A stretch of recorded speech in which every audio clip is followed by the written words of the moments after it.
Alamin natin report mula kay Giselle Ricafort, Aris number 15, Dalagang Bukid. Miss Giselle, please come in. Lakay, 3 araw na mas maaga itong New Las Piñas City Public Market na magbenta ng imported rice na sagad sa 58 yung suggested retail price. Ayon sa mga nakapanayam nating retailer, bagamat sa Lunes pa ito inutos ng Department of Agriculture, nagdesisyon silang agahan ang pagbebenta para lumakas-lakas naman daw yung kanilang kita at makatulong din sa ating mga kababayan. Kaya lamang yung problema, napipilitan daw silang ibaba sa 58 yung kada kilo ng imported kahit yung marami pa nilang supply na binili ng mahal. Ala. Bago ba itong kautusan ng DA, Lakay? Kasi bago nga itong direktiba, itong suggested retail price doon sa mga angkat na butil. Umiinda yung mga retailers ng mahinang benta. Epekto daw ito, Lakay, nung nakalipas na holiday season kung saan naging tabi-tabila yung bigayan at parapol ng mga butil. Gayunpaman, suportado umano nila yung Rice for All program ng gobyerno na simula ngayong araw magbebenta na rin ng 38 kada kilo at sa mga susunod naman magkakaroon na rin ng 36 pesos kada kilong sulit rice. Mabibili yung pinakamurang imported dito sa pamilihan sa halagang 40 pesos, partikular itong angkat mula sa Pakistan. Pinakamura naman sa local rice yung 50 habang pinakamahal yung 58 pesos. Pakinggan natin yung bahagi ng isa nating nakapanayam. Tumal, hindi sapat. Halos hindi kami kumita ngayon. Bakit po?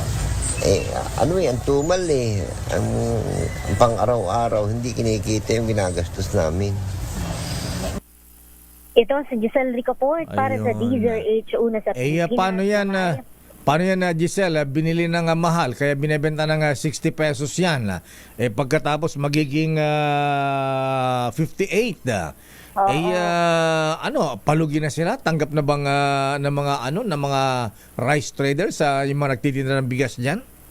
Ay, gano'n na nga, Lakay, yung nangyayari. Ang sabi nga nila, Lakay, ang mahalaga daw ay nakasusunod sila doon sa mismong utos ng Department of Agriculture. Kaya, Lakay, yung pinakamura o pinakamahal na talaga ng mga imported, talagang lahat 58 pesos. Pero sa ibang pamilihan, Lakay, mas mataas pa Meron pang umaabot ng 80, 90 pesos. Kagaya, Lakay, doon sa may Cartimar Market, Lakay. Pero yun kasi, yung mga kuha daw nila sa mga importer, mas mahal, Lakay. Kaya namumroblema din sila papaano kapag ganito na simula nga sa susunod na linggo, sa January 20, epektibo na rin yung maximum SRP na 58 pesos. Ibig sabihin, ay wala rin silang magagawa kundi magbenta ng palugi, Lakay. Nako, lungkot naman yan, ha? Kaya dapat siguro, Mr. President, apuluka ka sa Bersamin, ha? Abay, wala na, wa-effect naman yung pagbaba ng taripa, buwis na imported na bigas, mataas pa rin, ha? Ibalik na. Ayan, ibalik na yung mataas na taripa na imported na bigas, Una, para maprotektahan ng ating mga local farmers. Ayan. Correct, Lakay. Lakay, doon sa tinatanong mo kanina kung ano yung, kung huhulihin ba yung mga nagbebenta pa rin ng higit, Lakay, dito sa maximum SRP. May binabanggit, Lakay, si Agriculture Secretary Francisco Chu Laurel na hindi naman daw ito price cap, itong MSRP, dahil ito'y gabay lamang, Lakay, suggested lamang o suggestion lamang para maiwasan daw yung profiteering, Lakay. Pero ang ginagawa para daw matutukan yung pagpapatupad niyan, para mabantayan yung mga importer maging yung mga retailer, nakikipag-ugnayan, Lakay, itong Agriculture Department sa iba't ibang kagawaran kagaya ng Department of Trade and Industry at Bureau of Internal Revenue. Ayan, okay. Alam mo, nakakalungkot. Chinuchubibo lang tayo rito. Yan. Binaba ang taripa, buwis na import na bigas. Para magmura ang bigas, mahal din. Hindi natin malaman kung anong dapat policy na ng gobyerno, ha? Siguro habulin kasi yung mga price manipulators, yung mga nag-hoard na mga presyo ng bigas niyan. Yung rice cartel. Andyan pa rin yung rice cartel, Miss Gisela. Anyway. Oo, correct.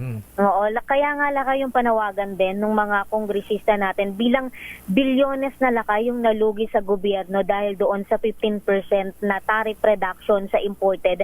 Halatado naman daw na hindi nagbebenepisyo yung mga kababayan natin imbis na mapababa, mahal pa nga yung mga yung presyo ng butil sa lokal na merkado. Patunay na diyan laka yung ginabanggit nila na tila ban-aid solution lamang itong mga ipinatutupad na inisyatiba ng Agriculture Department para mapababa yung presyuhan ng bigas. Ay, talaga. Alam mo, minsan parang maasar ka rin sa ating mga senador at mga congressman Imbestiga na imbestiga. Ayan, kung minsan binabasa sa mga doon na mga iniimbitahan ala pa rin nangyari. Ayan, ilang investigasyon na yan, Diyos ko. Abay, Hindi na natapos. hindi na natapos. Wala man lang tayo nakitang nakulong na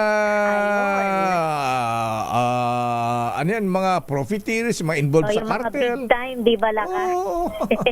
Minsan nakasawa na Hay, parang inutin ng ating mga mambabates. Walang nagagawa, walang nangyayari. Ha? Oo, lakay. Paikot-ikot Ay, naku. lang at ang sa huli, ang kawawa, yung mga ordinaryong mamamayan. Sinabi mo. At saka mga farmers natin. Farmers, Okay. ayan lakay. Maraming Manong Pedro Pilapil. Okay, Miss Giselle. Maraming salamat. Happy weekend, TGIF.